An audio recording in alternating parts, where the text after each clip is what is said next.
Участники обсуждения отмечали необходимость активизации национальных общин и культурных центров в общественной, социально-экономической, культурно-образовательной и научной сферах жизни страны.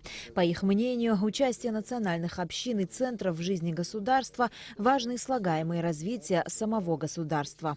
Я считаю, что очень важно организовать своего рода межнациональный диалог в Республике Абхазия, поскольку, да, мы не скрываем, что у каждой из общин есть какие-то свои собственные приоритеты, но самый главный наш общий приоритет – это развитие республики. И уверен, что и власти Республики Абхазия поддержат нас в этом начинании, если мы сможем на базе нынешнего круглого стола организовать какую-то серию, может быть, и посольство Российской Федерации готово внести свой вклад в дело развития межнационального диалога.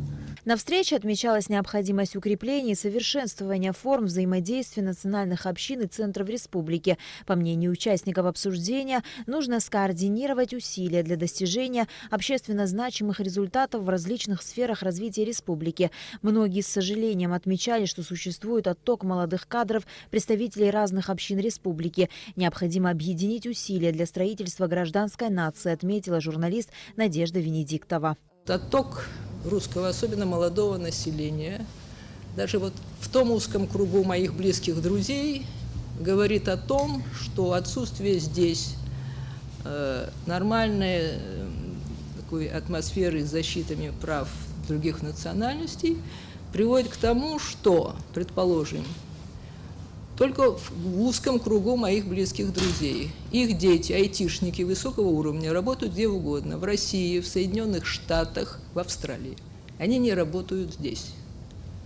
И не собираются сюда возвращаться. Это печальный факт, но достоверный.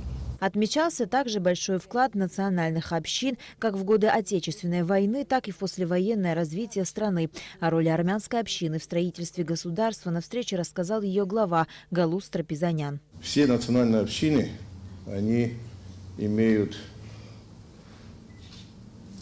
и видение, и строение, что мы строим все вместе абхазской государственности, где каждый национальность там должен себя чувствовать уютно и комфортно.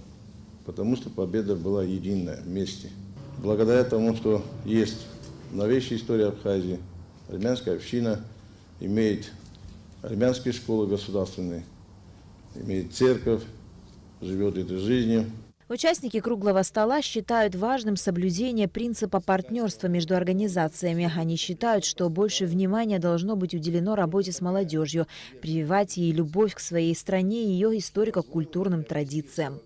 На Алакове Алексея Гухава, Абхазское телевидение.